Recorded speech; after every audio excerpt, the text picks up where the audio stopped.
Assalamu alaikum. Welcome to Good For Us. And today I have a very special guest. I've got Daniyal, who we haven't had on this channel for a very, very long time, to talk to us about the T20 World Cup and his predictions and his players to watch out for in the top 8 teams in the World Cup at the moment. First off, Daniyal, how are you doing, man?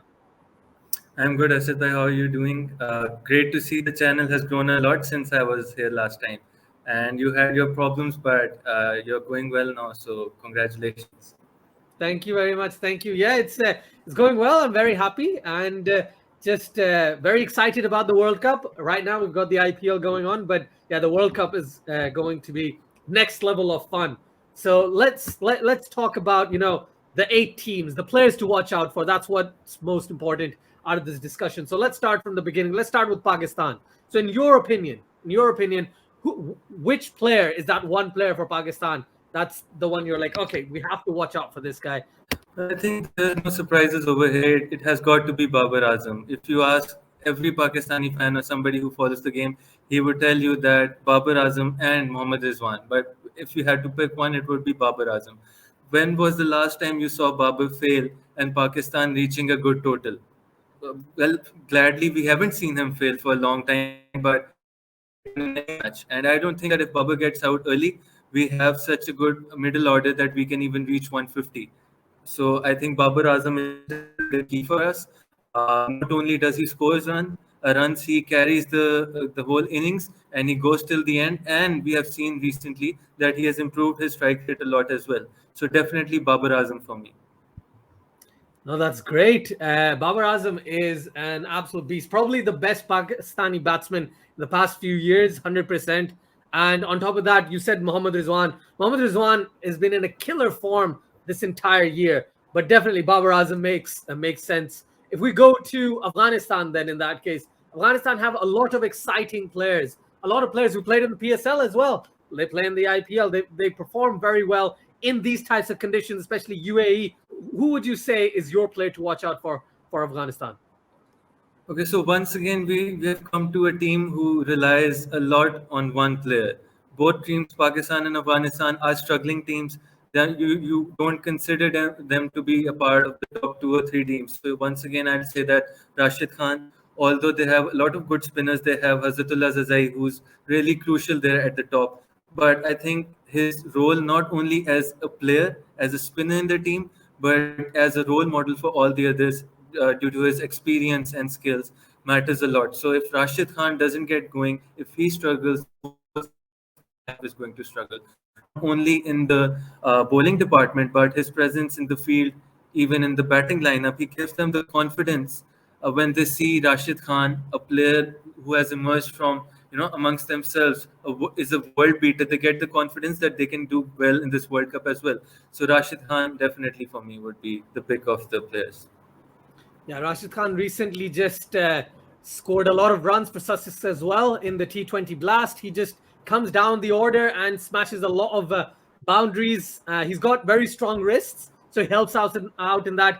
Very good fielder. And again, we can't talk enough about his bowling. He is outstanding, especially in this T20 format.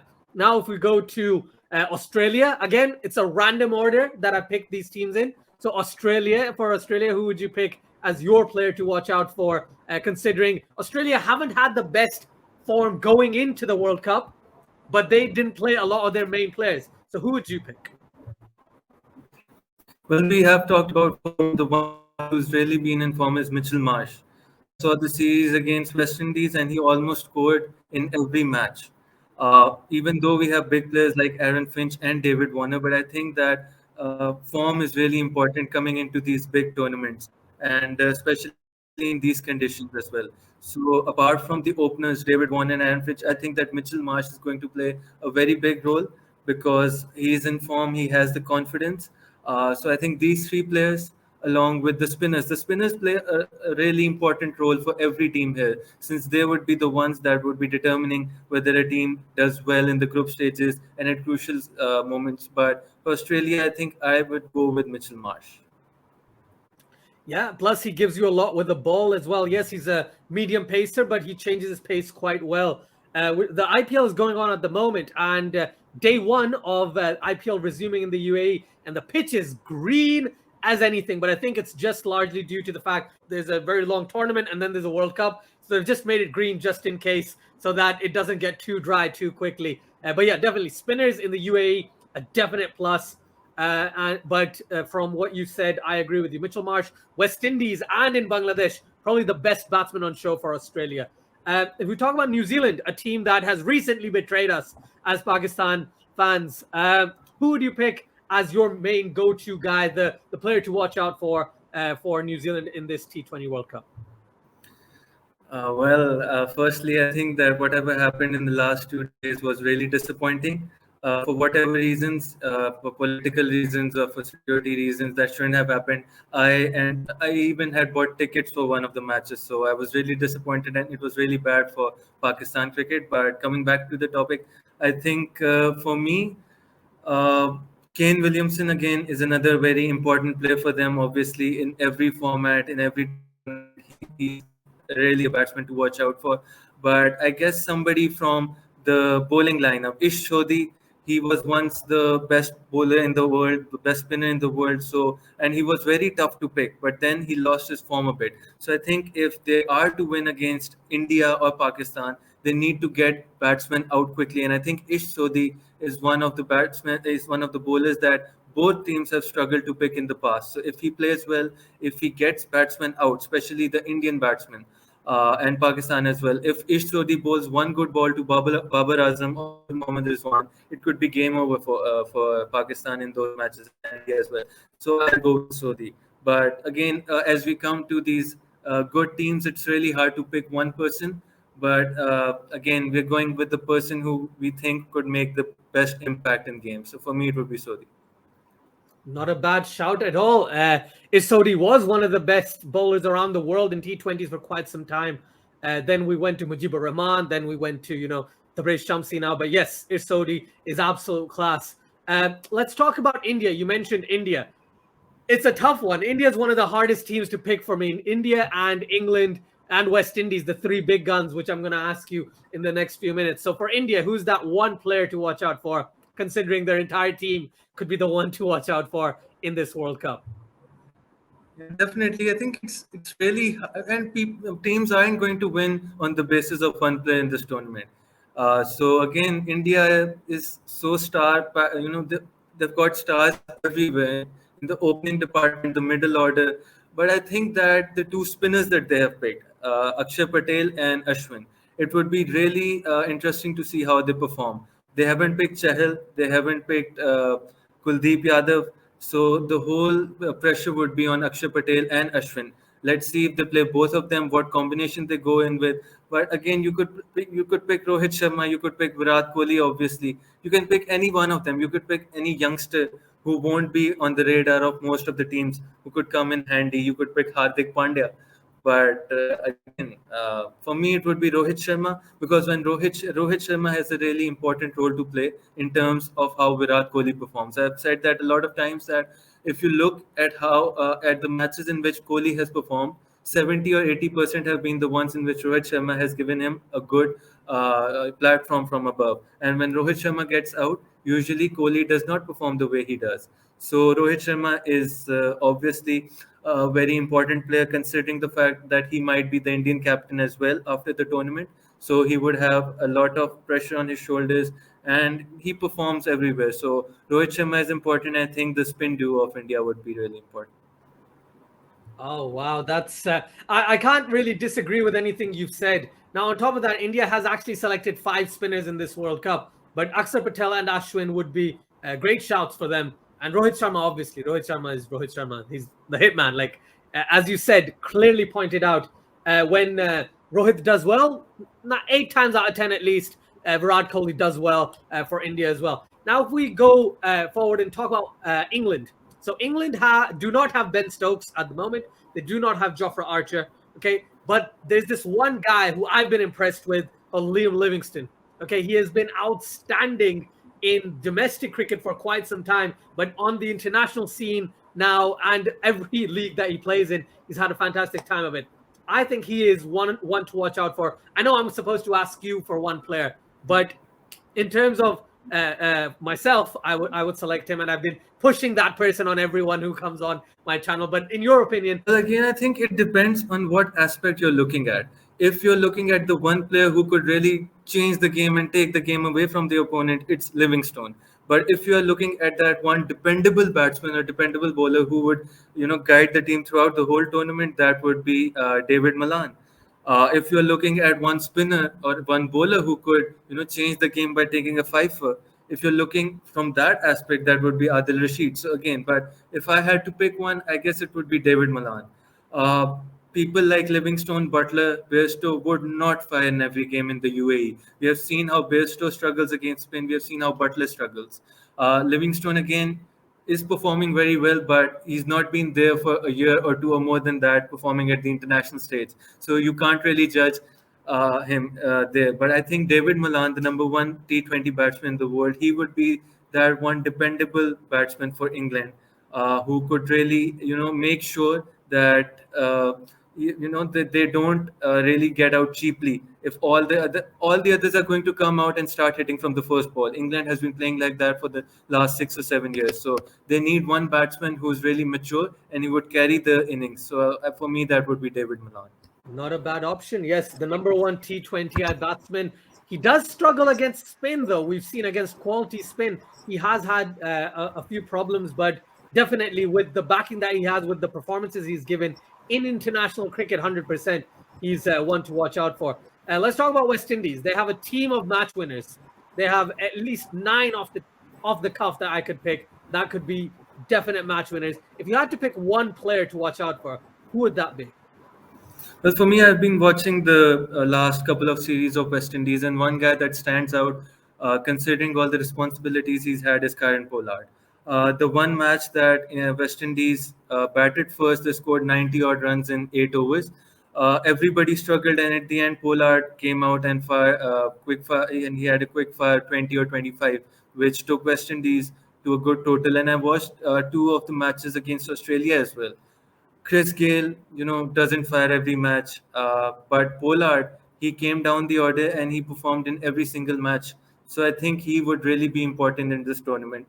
Evan Lewis, he's been in really good form. He scored 30 odd sixes in the CPL.